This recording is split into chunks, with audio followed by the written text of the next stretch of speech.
futebol. Fala, galera, isso não é um teste. Isso aqui não é um Photoshop. Eu tô mesmo com meu irmãozinho ali. E o meu correndo ali porque um cachorro tá perseguindo ele.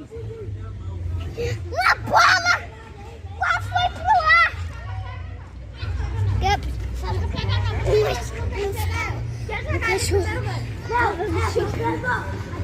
Agora tá conseguindo o cara. Jogador.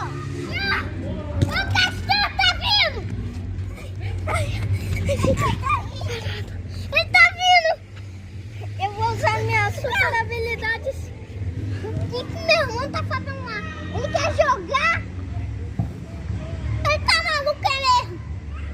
E o que esse cachorro tá fazendo no campo? Vai jogar futebol? Imagina, um cachorro jogando futebol. Cachorro é um elemento X.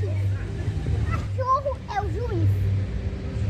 Meu bebê da bola não.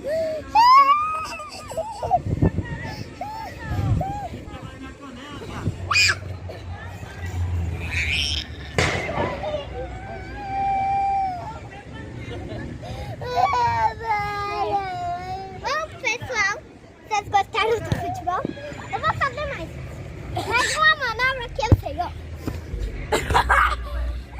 O Davi é bonito. E mesmo deu de dois. E também, vocês... Eu perdi o gato. O gato foi perdido mesmo. Ele pulou pela janela com certeza. Mas ainda aparece muito gato em casa. Eu tô viciado com isso. Uma vez apareceu um. E, gente, assiste a gente jogando futebol. Ei, antes de assistir o meu futebol, já se inscreveu. Você já deixou o like? Já se inscreveu? Então, bora ver! Gente, viram meu irmão caindo? Vocês viram? Vocês se inscrevem no canal? E a manobra não sei fazer ainda, mas bola é minha. Se quiser ver o futebol, vai ter que se inscrever e deixar o like. Então, bora! Quantas vezes o Miguel chorou nos vídeos?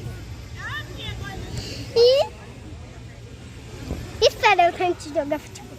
Mas vocês já contaram? Olhem nos vídeos e contem. Eu não sei porque eu nunca vi um vídeo. Porque são meus vídeos pra vocês.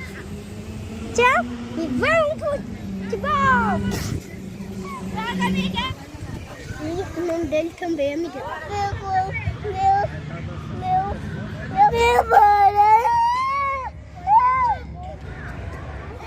Esse foi o vídeo sobre futebol aqui no campo de futebol. E não se esquece de deixar o like e se inscrever no canal. Tchau! Esse foi o campo que eu joguei. Vocês notaram nos dois vídeos novos?